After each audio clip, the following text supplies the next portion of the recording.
We're going to determine if the average mesh size is in compliance. So for this Gill net panel, we will say that the average mesh size needs to be 10 inches. So how we're going to do that is we're going to conduct a random spot check of 5 meshes. How we're going to do that is we are going to grab a random mesh and pull it parallel to the float line like this, and we're going to measure from the inside knot to the inside knot.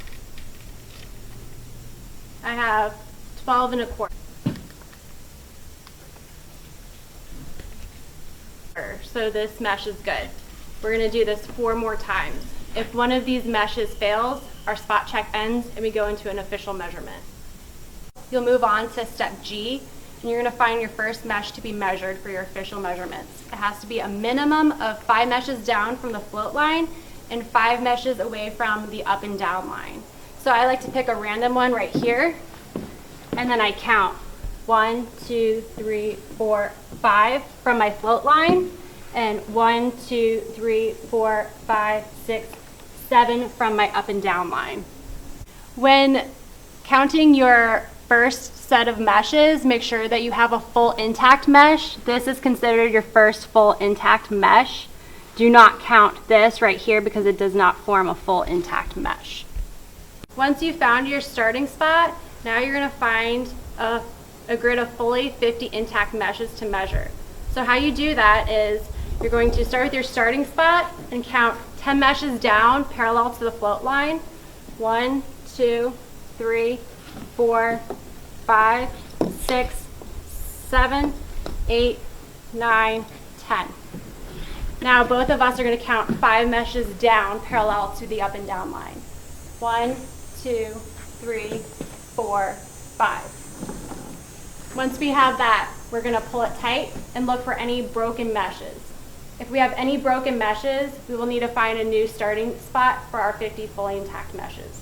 Once we've ensured we have a grid of 50 fully intact meshes, we're going to go back to our starting spot. We're going to measure and record 10 consecutive sets of 5 meshes. Starting with your first mesh, you're going to put your thumbs inside that mesh. You're going to count 5 meshes down.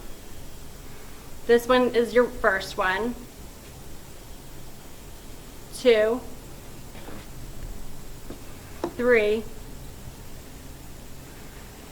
4, 5. So we pulled it nice and tight, and we take our thumbs out of it, and we're going to measure from inside knot to inside knot. I have 11.5. Once I get that measurement, I'm going to look at the arrow pointing back at me.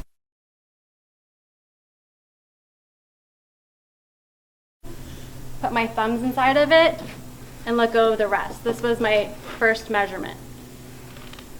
Once you got your first set of 5 meshes, your measurement, you're going to move on to your second one, and you're going to repeat those steps by stacking 5 more.